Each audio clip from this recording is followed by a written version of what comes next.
बिस्मिल्लाहिर्रहमानिर्रहीम। अस्सलाम वालेकुम नाज़रीन, आप देख रहे हैं प्रोग्राम कड़वी बात और मैं हूं ज़ुल्फ़कार बेर।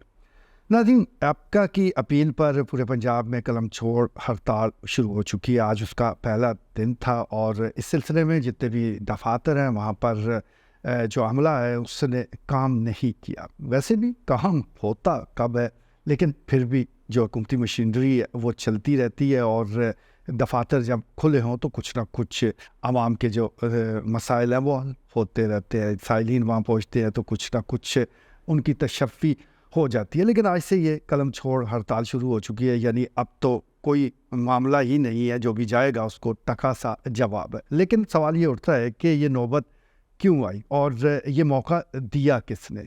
तो साफ सा जवाब है कि ये मौका निगरानों ने फराम किया। ख़ास तौर पर पंजाब की निगरान हुकूमत जब से बनी है तो इस पर इतराज़ात उठाए जा रहे हैं और वो इतराज़ात बड़े चैनवन है, उसमें बड़ा वज़न है कि ये निगरान हुकूमत वो सारे काम कर रही है जो इसके नहीं करने के, और वो काम जो इसको करना चाहिए था उस तरफ कोई तवज्जो नहीं दी जा रही। जो बुनियादी नौइयत के फ़ैसले हैं जिसका इससे कोई लेना देना नहीं, बल्कि जो भी फ्रेश हुकूमत आए जिसको आवाम का मैंडेट हासिल हो तो वही बुनियादी और कलीदी फ़ैसले कर सकती है। लेकिन क्या किया जाए, यहाँ पर होता ही ऐसे है, यानी निगरान वो फ़ैसले कर रहे हैं जो मुंतखब हुकूमत भी करते हुए 6 बार सोचती है। सबसे पहले उन्होंने रिटायर होने वाले जो मुलाजमीन हैं उनकी उसके हवाले से जो कटौती है उसका फ़ैसला किया, और वो कटौती ऐसी कर दी गई कि जो सरकारी मुलाजिम हैं हैरान भी हुए, परेशान भी हुए, और उनको अब तक यकीन नहीं आ रहा कि निगरानों ने उनके साथ क्या हाथ कर दिया।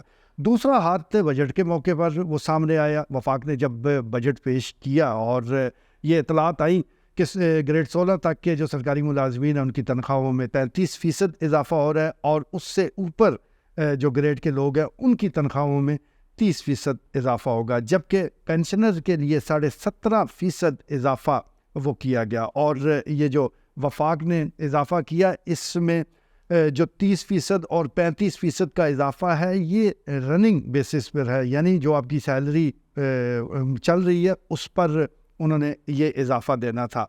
इसी तरह जो सूबा सिंध है वहाँ पर भी सूरत हाल यही थी, KPK में भी इसी को कॉपी किया गया और ऐसा हमेशा होता है। लेकिन पंजाब ने अपनी अलग राह ली। उन्होंने 30% सिर्फ इजाफा किया, यानी 35 के बजाय 30% इजाफा किया, और वो भी बेसिक सैलरी पर, यानी यहाँ पर ही अच्छा खासा कट लगा दिएगा। उससे बड़ा जुल्म उन्होंने पेंशनर्स के साथ किया। पेंशनर हमारे वो लोग हैं, वो बुज़ुर्ग अफराद हैं जिन्होंने अपनी जवानी इस मुल्क को कौम को दी है। आप कह सकते हैं कि तनख्वाह ली है, भाई तनख्वाह तो सारे ही लेते हैं, लेकिन जब रिटायर होते हैं तो बड़ी बड़ी मरात भी मिलती हैं, या तो मुरब्बे भी मिल जाते हैं, या बहुत कुछ मिलता है।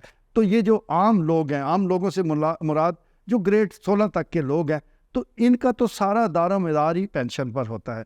चाहिए तो ये था कि चलें आप ज़्यादा नहीं दे सकते तो उसी को कॉपी कर लिया जाए। जो वफाक ने फ़ैसला किया, जो सिंध ने फ़ैसला किया, जितना इजाफा KPK ने किया आप उतना ही कर देते। लेकिन नहीं, पेंशनर के साथ ये ज़्यादती की गई कि बजाय 17.5% इजाफे के सिर्फ 5% इजाफा किया गया, जो वाकई ऊँट के मुँह में ज़ीरे के बराबर है।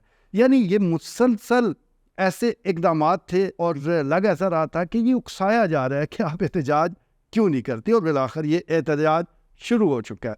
अब इस सिलसिले में जो पंजाब हुकूमत है उनके तर्जुमान का कहना ये है कि वसाइल की कमी है, इसलिए हम ये फ़ैसला करने पर मजबूर हैं। भाई वसाइल तो आपके पास पड़े हैं। अभी 61 अरब रुपए आपने अरकान कौमी असम्बली की स्कीम्स के लिए, जो तरक्याती स्कीम है उसके लिए जारी की है। 20 अरब रुपए जो उनकी तरफ से, यानी अरकान कौमी असम्बली की तरफ से माजी में जो तरक्याती स्कीमें जारी हैं उसके लिए वो जारी हो चुके हैं।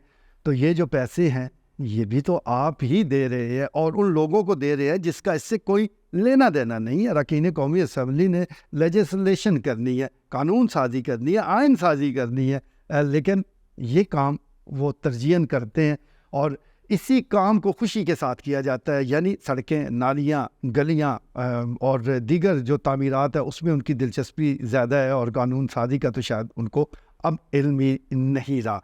یہاں ہوتا ہی یہ ہے کہ جس نے جو کام کرنا ہوتا ہے وہ نہیں کرتا اور دوسرے کے کام میں ہاتھ ڈالتا ہے. یعنی جو بلدیاتی اداروں کا کام ہے وہ اراکین قومی اسمبلی کر رہے ہیں, اور یہ کوئی پہلی بار نہیں ہو رہا. ہمیشہ سے ہم ایسے ہی مناظر دیکھتے ہیں کہ اگر پٹواری ہے جس نے زمینوں کے معاملات کو دیکھنا ہے وہ چینی تول رہا ہوتا ہے. اسی طرح جو ٹیچر صاحبان ہیں جنہوں نے ہمارے بچوں کو پڑھانا ہے تو وہ بچوں کی گنتی پر لگے ہوئے ہیں, وہ دیکھ رہے ہیں, مردم شماری کر رہے ہیں. اور بہت سی ایسی مثالیں دی جا سکتی ہے کہ جس کا جو کام ہوتا ہے وہ کرتا نہیں ہے. لیکن پھر بھی ضرورت تو اس صبر کی ہے کہ کم سے کم ایسی ناانصافی نہ کی جائے کہ جو بالکل سامنے نظر آ رہی ہے. یہ وہ ناانصافی ہے جو سامنے نظر آ رہی ہے. ایسا ہرگز نہیں ہونا چاہیے. عمومی طور پر ہوتا یہی آ رہا ہے کہ جو وفاق بجٹ پیش کرتا ہے, جو سیلری میں اضافہ وفاق کرتا ہے, تو تقریباً صوبے اسی کو کاپی کرتے ہیں. بلکہ اکا دکا بار یہ بھی ہوا کہ اس میں اضافہ کیا گیا. اگر آپ اضافہ نہیں کر سکتے تو کم سے کم اتنا دے دیں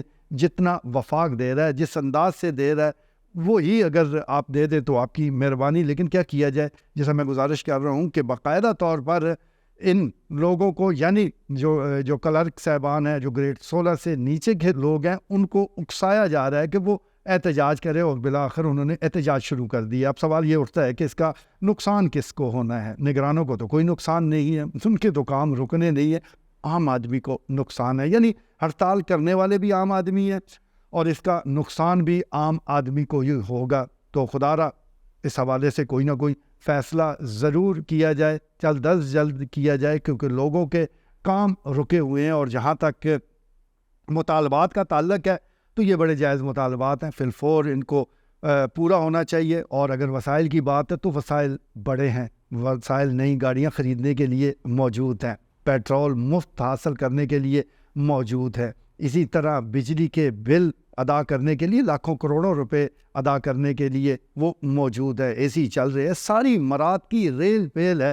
کہیں آپ نے کٹ لگایا ہے؟ اگر نہیں لگایا تو پھر پینشن اور سیلری میں کٹ کیسا اور کس بنیاد پر, یہ سوال موجود ہے. اس لیے جتنا جلدی یہ مسئلہ حل ہو جائے افہام و تفہیم سے اتنا ہی اچھا ہے. آج کے لیے اتنا ہی, اجازت دیجیے, اللہ نگہبان.